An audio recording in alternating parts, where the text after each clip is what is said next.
Now on to China, where tensions continue to mount. Now, this is after the Chinese military accused the U.S. of undermining global security.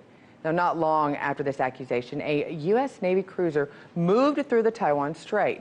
This is raising alarms in Beijing because China's military says it is ready for war if Taiwan moves towards independence. And earlier this month, the U.S. approved the sale of $2.2 billion in arms to Taiwan, a deal that has China threatening sanctions in response. To go further in depth, we turn to Sourabh Gupta of the Institute for China-America Studies here in studio with us. You know, if it wasn't already tight tensions before with China, this doesn't help the situation, but it is nothing new. Why do those in Taiwan, what is the advantage to them having independence from China? They have a very different system out there. This is all part and parcel of a civil war which started in the 1940s. They have a very different view of how China should be run and should be governed, and they view themselves as a legitimate government of China.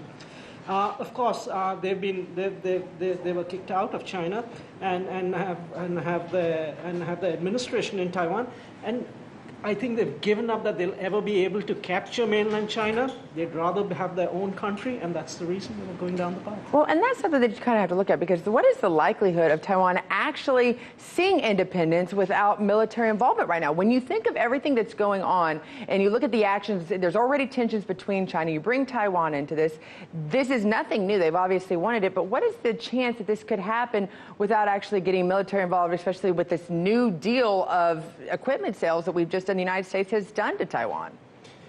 I think the chances of independence actually being realized are very, very slim. We will need to see mainland China, for some reason, collapse under its own weight for internal reasons, at which point they will use the opportunity to declare independence.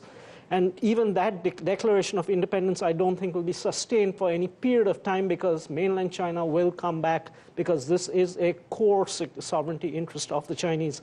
The arms sales is a slightly separate issue, because the arms sales provide Taiwan the confidence to stand up to mainland China and at least maintain its own system until such day it can have some sort of consensual agreement. But with this current government in Taipei, that looks very far, because their creed is independence, frankly. Well, that's the thing. With this arms sales, you know, is this just making a sale for the United States, or is this actually us promising that we're going to back them up if they decide to pursue this and get more aggressive? That's a really interesting point.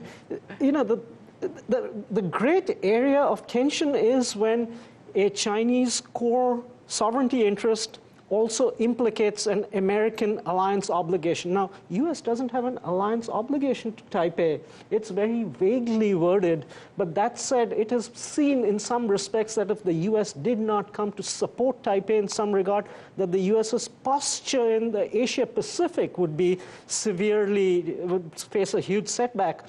So from that perspective, the U.S. does sell arms, does have a vague defense guarantee, but the idea here is to provide Taipei the confidence.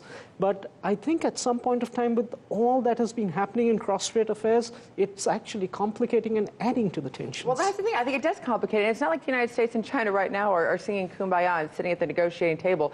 What does this do to Chinese-U.S. relations? Does this have any effect on what we've been talking about for months now, is this trade dispute that seems to be never-ending? I think it has a very, very significant implication on the trade dispute. And I think the one person in the administration, frankly, who does get it is President Trump. He has been trying to ensure that whatever cooperation happens between the U.S. and Taipei remains beneath a threshold which really completely irritates the Chinese off, so that he can still maintain the groundwork and that foundation for that deal. They're going back, Mr. Mnuchin and Mr. Lighthizer are going back next week. Hopefully there will be forward progress on this front. But remember, it's not just about the White House. Congress has gotten into the act. The DPP is entering into the Taiwanese government, entering into an electoral cycle. Everybody has their own incentives to just add to the complication. And that does not help in any other way. What do other Asian countries feel about this, and where are they lining up behind Taiwan or China? What is in their best interest?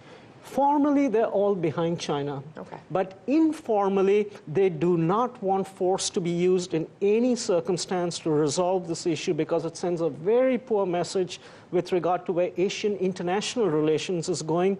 And also, they just don't want force to also happen because it kind of loosens the restrictions on the use of force more generally in the area.